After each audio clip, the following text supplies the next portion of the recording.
dalam rangka meningkatkan syiar dakwah digital. Mohon dukungan Jawahir TV Pontianak. Mudah-mudahan channel ini, siaran ini lebih bermanfaat bagi saya khususnya dan seluruh jamaah ikhwan dan akhwat dan seluruh majlis taklim. Mudah-mudahan bertambah keberkahan dari Allah Subhanahu wa taala, membawa kita kebaikan dunia dan akhirat. Demikian, wassalamualaikum warahmatullahi wabarakatuh. Ya, memasuki halaman yang ke-11. Ya, pengarang melanjutkan. Ya, setelah kita berbicara tentang hukum syar'i, hukum adat dan hukum akal. Nah, maka pengarang melanjutkan, wa yajibu ala kulli mukallafin syar'an. Wajib atas setiap mukallaf secara syarak, secara syar'i, secara hukum syariat. Nah, jadi ilmu tauhid ini pun juga diwajibkan menurut hukum syariat, karena ada ayat-ayat dan juga hadis Nabi sallallahu alaihi wasallam yang mewajibkan kita untuk belajar ilmu tauhid. Ya. Ayya'rifa ma yajibu fi haqqi maulana jalla wa azza, untuk mengenal apa yang wajib bagi hak Tuhan kita jalla wa azza, wa ma yastahilu, dan apa yang mustahil bagi Tuhan kita, wa ma yajuz, dan juga apa yang jaiz bagi Tuhan kita Allah azza wa jalla. Nah, jadi wajib kita mengetahui untuk mengenal yang wajib bagi Allah, yang mustahil bagi Allah, dan yang jaiz bagi Allah. Apa-apa saja sifat yang wajib serta kebalikannya yang mustahil, apa saja sifat-sifat yang jaiz bagi Allah, ini akan diuraikan nanti dalam wujud, qidam, baqa sampai mutakallimun, nanti kita uraikan. Wa kadza yajibu alaihi ay ya'rifa mithla dzalik. Nah, demikian juga wajib padanya untuk mengenal seperti itu. Yang mana? Nah, yaitu yang wajib, yang mustahil, dan yang jaiz fi haqqi Rasul alaihi wassalatu wassalam, pada hak segala rasul. Ya, Allah beri salawat dan salam kepada mereka semuanya. Ya, jadi rasul juga begitu. Apa yang wajib bagi rasul, apa yang mustahil bagi rasul, dan apa yang jaiz bagi rasul pun ini juga wajib kita ketahui. Nah, ini akan diuraikan. Ini akan diuraikan. Nah, sekarang kita lihat, wajibu ala kulli mukallaf, wajib atas setiap mukallaf. Nah, siapa tu mukallaf? Nah, diuraikan di bawah tu. Ya, mukallaf mereka yang dibebani hukum. Ya, orang yang sudah wajib menjalankan hukum Allah. Syaratnya dua, akil, baligh. Berakal dan baligh.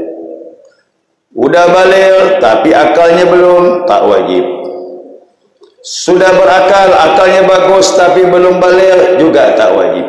Mungkinkah ini? Mungkin. Ada anak yang cerdas, ada anak-anak yang cerdas, Masya Allah, ya, tapi dia belum baligh, tak wajib juga dia belajar hukum ini, tak wajib belajar ilmu tauhid. Ya, ada orang yang sudah baligh tapi akalnya, maaf, akalnya zawal, bergeser akalnya, belum sempurna.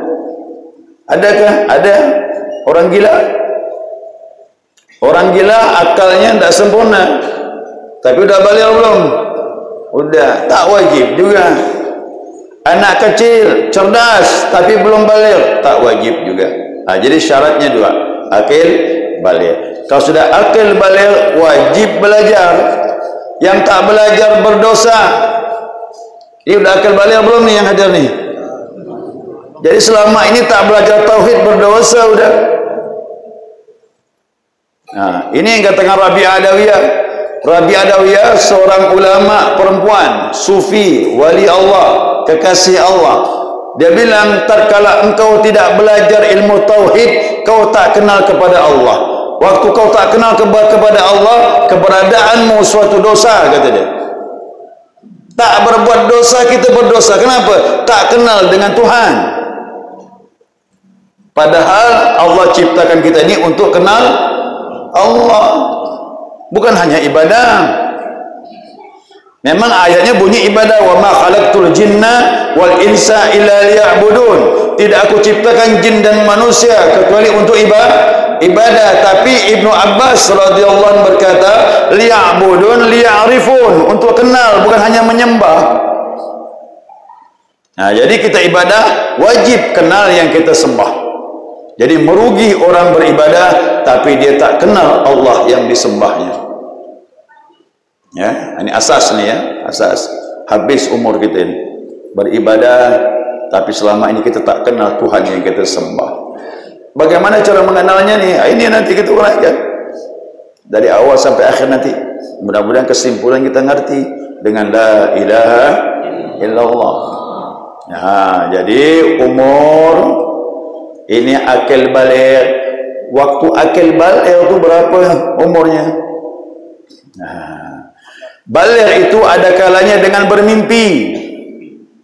Laki-laki tapi nih, perempuan juga bisa bermimpi. Cuma perempuan itu lebih jelas dengan tanda-tanda haid. Ya. Nah, kalau perempuan lebih cepat itu 9 tahun. Itu yang subur. 9 tahun itu yang paling cepat dia datang menstruasi. Itu berarti sudah wajib ibadah dan wajib belajar. Biasanya perempuan itu 12, itu yang lazim. Ya. Laki-laki bagaimana? Paling cepat 13 tahun, tapi yang lazimnya 15 tahun.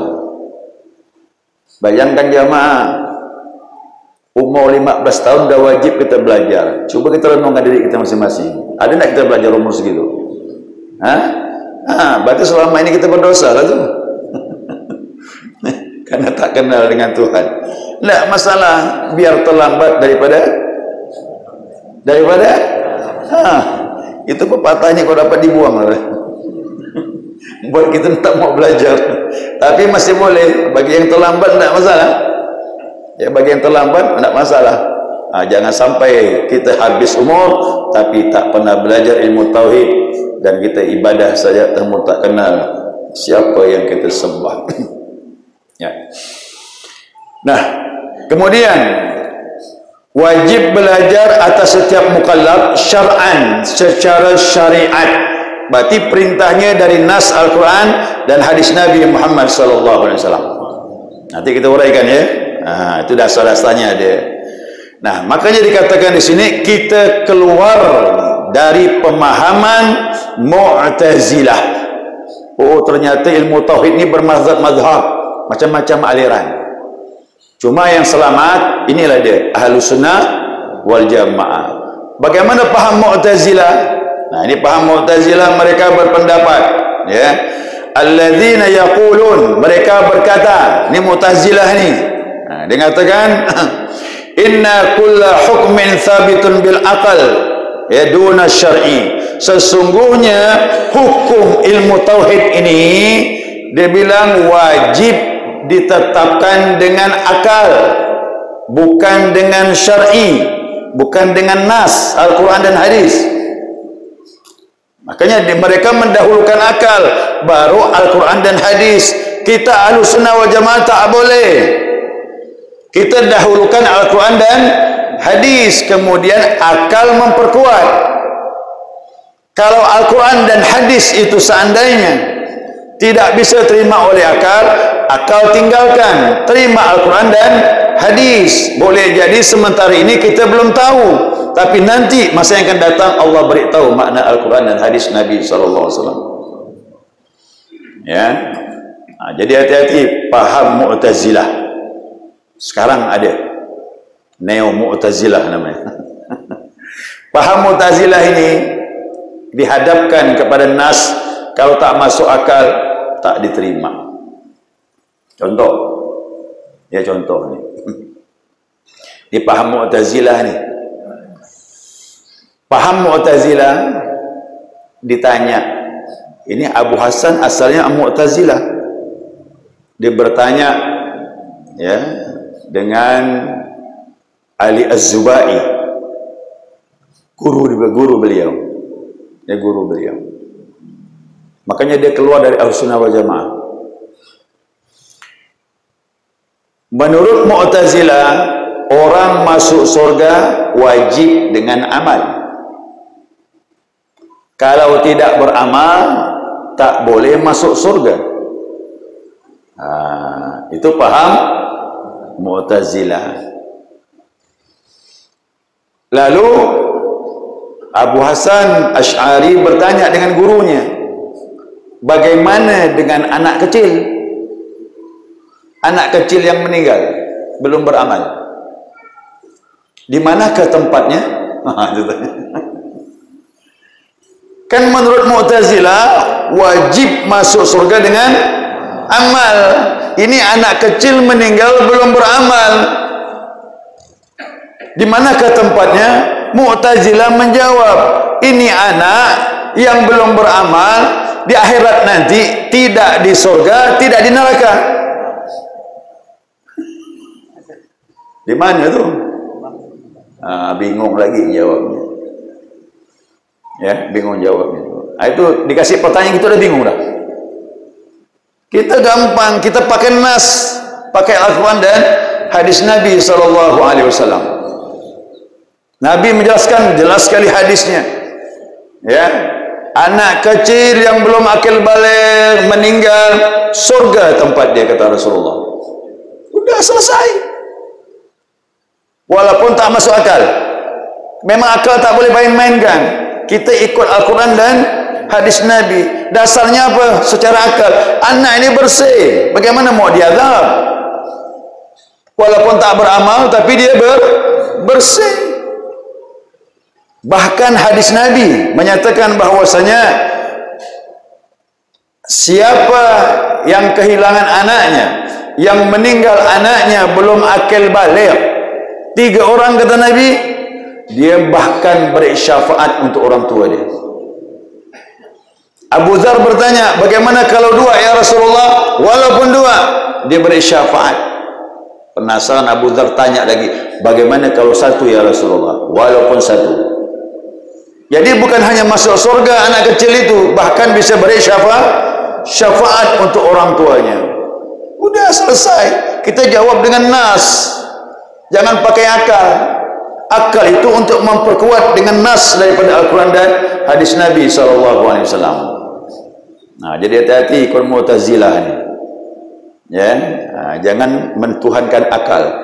Maaf, ini bisa berbahaya. Ya, adakah yang lainnya lagi? Ada. Nanti di surga kata Allah. Allah bilang, wujuh yawma idzin nadhirah ila rabbiha nazirah. Wajah-wajah berseri-seri nanti di surga bisa melihat Allah. Ini nas Al-Quran ni. Mu'tazilah berpendapat Allah tak bisa dilihat di dunia dan tak bisa lagi dilihat di akhirat. Bayangkan tu. Berarti dia menolak Al-Quran tu. Kenapa? Tidak masuk akal. Karena secara akal Allah tak bisa dilihat di dunia, akhirat juga tidak bisa dilihat. Berarti dia sudah menolak Al-Quran. Ingat jamaah ya, nanti masuk bab wujud nanti. Ya, di surga nanti kita bisa lihat Allah Subhanahu wa taala. Mudah-mudahan semua masuk surganya Allah. Ya, kita bisa lihat Allah. Itu contoh di antaranya. Nah, jadi kita keluar daripada Mu'tazilah ini, berbahaya. Ini kalau kita tidak jeli belajar tauhid, bisa masuk kepada mazhab atau pemahaman Mu'tazilah. Ya, wa iyadu billah. Kemudian di sini dikatakan ayarifa ma yajibu fi haqqi maulana jalla wa azza. Jadi untuk mengenal yang wajib pada hak Allah. Jadi kita menunaikan hak Allah dulu. Ya, menunaikan hak Allah. Kita ingin ibadah, tunaikan hak Allah. Apa hak Allah? Apa hak Allah? Allah menuntut kepada kita, haknya harus ditunaikan. Ini dijawab dengan hadis Nabi SAW. Ini hadis daripada Imam Muslim. Ini Imam Muslim hadis ini. Dari Mu'adz bin Jabal. Ya. Qala Rasulullah SAW, ya Mu'adz. Nabi ngomong dengan Mu'adz. Ya, Mu'adz ini sahabat Nabi. Nabi bilang kepada Muaz, nanti Muaz ini di hari kiamat nanti masuk surga. Disebut Sayyidul Ulama. Sayyidul Ulama. Pemimpinnya ulama tu Muaz bin Jabal. Alim dia. Dia cerdas dia. Maka dia disuruh Nabi ke Yaman, diutus Nabi ke Yaman untuk mengislamkan orang, untuk menentukan hukum-hukum agama. Muaz bin Jabal tu alim dia. Ingat, orang alim kok diakui Nabi betul-betul alim benar tu. Kalau saya ni alim, jamaah yang aku alim masih rendah kelasnya, ya kan? Jadi seperti Nabi kalau sudah mengakui sahabat tu alim, berarti kualitasnya tinggi, ya, kualitasnya tinggi. Nah, ya Mu'adz, atadri ma haqqullah 'alal ibad? Hai Mu'adz, kau tahu tak apa hak Allah atas hambanya? Ya jamaah, jangan sampai tak menunaikan hak Allah ni. Ya, salah kita ini. Nah, wa mal haqqul ibadi 'ala Allah, dan setelah itu apa hak hamba terhadap Allah. Tapi ingat, hak Allah dulu ditunaikan, baru hak kita dapat.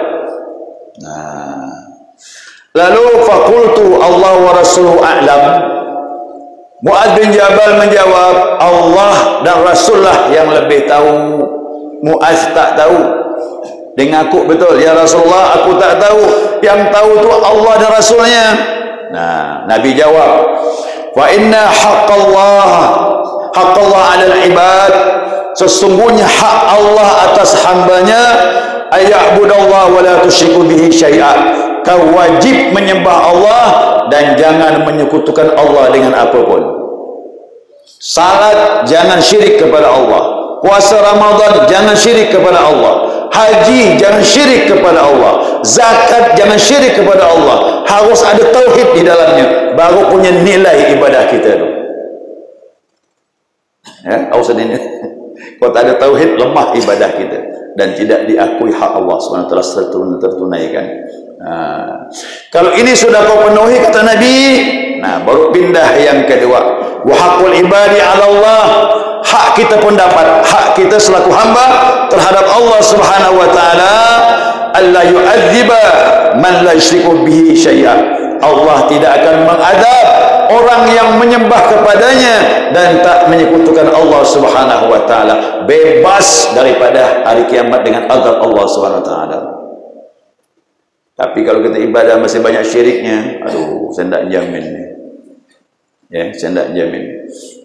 Jadi bagaimana menghilangi syirik? Wajib belajar ni. Wajib belajar. Kalau tak belajar, kita syirik kepada Allah. Ya, tanpa kita sadari. Nah, kemudian Imam Muslim juga mengeluarkan hadis yang sama. Masuk hadis yang kedua. Dalil ayatnya, fa'lam annahu la ilaha illallah. Ketahuilah surah Muhammad, tiada Tuhan kecuali Allah. Fa'lam, suruh tahu, suruh belajar. Berarti itu nas ayat Al-Quran. Ayat ini tadi hadis. Tambah lagi satu lagi hadis biar kuat. Nabi bersabda, man syahida alla ilaha illallah wa anna Muhammadar Rasulullah haramallahu 'alan nar. Siapa yang menyaksikan syahidah kata ulama alimah maksudnya. Siapa yang menyaksikan maksudnya alimah, mengetahui tiada Tuhan kecuali Allah dan sesungguhnya Muhammad utusan Allah, haramallahu 'alan nar. Allah haramkan dirinya disentuh api neraka. Udah haram tu tak mungkinlah masuk. Itu. Ya, diharamkan masuk neraka berarti tak bakal masuk kita. Akhirat cuma dua tempat. Kalau tidak ke neraka, surga. Kalau tidak ke surga, neraka. Tidak ada pilihan yang ketiga. Seperti Mu'tazilah, anak kecil dibilang tak masuk surga, tak masuk neraka. Di mana tu? Kan bingung kita ni. Ya, takkan di akhirat tak ada penyelesaian? Harus ada penyelesaian. Dua pilihan, tidak ada pilihan ketiga, surga atau neraka. Tauhidlah kepada Allah beribadah, insya-Allah kita akan dapat surganya Allah Subhanahu wa taala dan dijauhkan daripada nerakanya Allah Subhanahu wa taala, insyaallah. Amin ya rabbal alamin. Ya. Nah, demikian juga hak kepada rasul. Ini para rasul ni. Wajib kita tunaikan yang wajib bagi Rasul. Nanti kita bahas apa tu siddiq. Tidak ada seorang Rasul pendusta, apalagi tabligh. Rasul menyampaikan risalah Allah, tidak berani dia menyembunyikan. Apalagi fatana, dia cerdas, tidak ada yang maaf yang bodoh atau yang dungu. Mustahil, Rasul semuanya cerdas. Apalagi amanah, amanatul ismah, dia terjaga dari hal yang haram, bahkan yang makruh. Akan kita bahas nanti itu tentang Rasul. Rasul ini orang pilihan. Tolong ya jamaah sekalian, silakan berdoa kepada Allah. Jangan berdoa sama Allah minta jadi Rasul, tidak dapat. Ya, itu orang pilihan sudah ditakdirkan Allah. Dan kerasulan telah ditutup. Khataman Nabiin, penutup Nabi, kembali kepada Nabi Muhammad SAW. Jadi tidak ada lagi Nabi setelah Nabi Muhammad. Nah, hati-hati ini. Ada paham Ahmadiyah, ingat tuh. Ahmadiyah banyak di Indonesia. Masuk di anggota dewan udah. Mereka punya keyakinan guru mereka Mirza Ghulam Ahmad yang India itu Nabi katanya. Asalnya Imam Mahdi, lama-lama naik pula tu. Dari Imam Mahdi jadi Nabi. Nah, tak tahulah naik Rasul dah. Naik jadi Rasul tu tak, wallahu alam. Ya, jadi kalau ada aliran yang mengaku guru mereka Nabi, udah. Itu sesat dan menyesatkan. Dulu di Indonesia ada Nabi, masih ingat apa? Musaddiq. Musaddiq itu kan ngaku Nabi dia. Nak tangkap masuk penjara. Sian Nabi masuk penjara. Ya kan? Ada lagi Elia Eden tu, gurunya Jibril. Dan lama-lama ngaku Jibril, kena tangkap masuk penjara. Jibril masuk penjara. Macam-macam lah. Jadi kalau kita sudah pegang akidah ini dah, kita tak goyah lagi. Tak goyah lagi. Waktu Ali bin Abi Talib karamallahu wajhah dicari Nabi. Ya, Ali bin Abi Talib dicari oleh Rasulullah. Nabi ini mau pergi perang Khaybar. Ya, Madinah itu harus dijaga. Orang yang menjaganya pun harus orang yang ahli. Maka Nabi menunjuk Ali bin Abi Talib. Nah, untuk menjaga kota Madinah. Nabi cari Ali. Kata Nabi, "Aina Ali?" Mana Ali ni? Nah, "Hina ya Rasulullah." Di sini dia. Pergilah Nabi. Ketemu Ali lagi berbaring di atas tanah. Berbaring di atas tanah, bantal dengan tangan. Makanya Nabi gelar dia Abu Turab. "Hei bapak tanah," kata Nabi. Mudah tidur di atas tanah Ali bin Abi Talib tu. Tak pakai bantal. Ya. Kata Nabi bilang, "Ya Abu Turab, qum." Hei bapaknya tanah, bangun. Bangunlah Ali bin Abi Talib. Nah, diserahkan. Madinah aku serahkan kepada engkau. Kami pergi berperang, perang Khaybar. Marah Ali bin Abi Talib. "Ya Rasulullah, kau letakkan aku dengan perempuan sama orang-orang tua yang tak ikut perang. Malu gengsi lah." Nah, bukan masalah gengsi. Ali itu paham strategi untuk menjaga kota Madinah, harus ahlinya. "Ya Ali," kata Rasulullah, "kau dengan aku ini ibaratkan Harun dengan Musa." Gampang pujian Nabi itu. Seperti Nabi Ali itu, cerdasnya, ilmunya. "Kau dengan aku seperti Harun dengan Musa.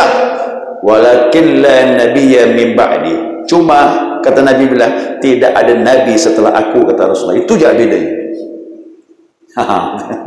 Nabi dah paham itu ya.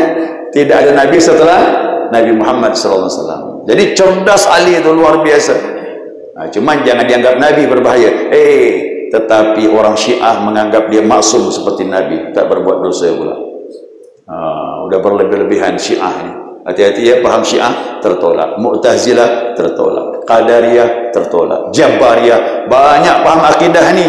Nanti kita jelaskan mana paham-paham yang sesat itu, yang tidak masuk Ahlus Sunnah wal Jamaah. Maka wajib belajar biar kita tahu mana paham-paham yang keliru, ya, di luar rel daripada Al-Quran dan hadis Nabi SAW.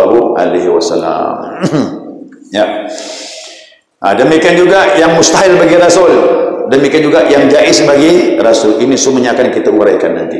Dan nanti dia masuk dalam syahadat, asyhadu an la ilaha illallah wa asyhadu anna Muhammadur Rasulullah. Paham betul nanti kita salat. Asyhadu an la ilaha illallah, paham dah. Kitab ni buat kita paham. wa asyhadu anna Muhammadar Rasulullah. Oh, mantap jadi kita salat itu. Kau sudah paham tauhid. Nah, inilah yang dikatakan Al-Habib Tahir bin Husain di Hadramut, Hadrami. Apa kata beliau? Fa'lam ayyuhal ikhwan, ketahuilah wahai saudaraku, anna aslal wal asas, sesungguhnya asal agama dan pondasi agama itu wal ma'rifatul ma'bud qabla al ibadah. Harus wajib kau kenal yang disembah sebelum kau ibadah. Itu konsep Nabi Muhammad SAW. Dulu sahabat kenal Tuhan lu tauhid 11 tahun di Makkah, baru ada perintah salat. Harusnya begitu, kenal dulu Allah baru ibadah. Tapi sekarang tak bisa lagi. Ibadah sambil belajar kenal kepada Allah Subhanahu wa taala. Dzalika haqiqatul makna syahadah. Itulah hakikat makna syahadat. Asyhadu an la ilaha illallah wa asyhadu anna Muhammadar Rasulullah. Mudah-mudahan jemaah diberi faham. Saya doakan ya. Dan juga sabar. Belajarnya perlu sabar. Biasa belajar tauhid ni begitu tak faham lari langsung dia. Nah, jangan lari, duduk dulu, sabar sambil minta sama Allah, ya Allah mudahkan pemahaman. Nah, ilmu tu kuncinya sabar. Kalau tak sabar tak dapat. Ilmu ni bukan instan. Ya, kenal tak ulama di Banjarmasin? Ya, ini yang mengarang kitab Sabilal Muhtadin, Muhammad Arsyad Al-Banjari. Kenal kan? Beliau belajar di Makkah 31 tahun. Kita belajar tauhid insya-Allah setahun setengah selesai. Nah, cuman mengharapkan berkah saja. Kita ni mengharapkan berkah dengan kitab yang tipis seperti ini, mudah-mudahan diberkahi Allah, itu saja. Kau lihat ulama-ulama dulu belajar 30 tahun, 25 tahun. Ibnu Hajar Al-Haytami udah umur 40 belajar dari mulai kecil sampai umur 40 tak paham-paham, masih sabar dia belajar. Coba kita Pak, udahlah memang aku ni bebal, tak usah lagi lah belajar. Tahu bebal Pak? Orang Melayu bilang bebal. Nyebut bodoh tu tak nyaman pula asli. Ini susah benar otak aku ini, kata dia, untuk paham. Udah umur 40 belum paham-paham lagi. Dari kecil belajar. Berjalanlah dia ni, berjalan. Ada sebuah pondok, duduklah di bawah pondok. Musim hujan, duduklah di bawah pondok. Hujan turun. Dan dari tetesan kaki atap itu jatuhlah ke tanah. Di tanah itu ada batu. Oh, karena seringnya air itu menetes, batu itu berlubang. Batu itu kena tetesan air, padahal air itu lembut, bukannya keras. Lalu dia munajat sama Allah, ya Allah, kalau batu yang keras ni bisa berlubang kena tetes air, kenapa otak aku ni yang lembut bisa keras ni susah dapat ilmu, ya Allah, kata dia. Nah, dalam gitu naik lagi semangat dia belajar. Setelah itu Allah beri hidayah. Begitu Allah bukakan, 2 tahun setelah itu paham langsung ilmu dia. Dan tidak putus asa. Dia dapat belajar dari batu. Batu yang keras bisa berlubang kena air. Kenapa otak aku ni lembut sebenarnya? Kok susah benar dengan ilmu? Bukakanlah ya Allah. Nah, jadi ingat, yang memahamkan bukan saya. Yang memahamkan, jadi bersandarlah, berharaplah kepada Allah. Yang ngajar ni cuma nyampaikan. Yang beri paham tu Allah. Nah, yang penting sabar, ada adab. InsyaAllah Allah bukakan ilmu yang baik. Ya, ya, sekiranya cukup.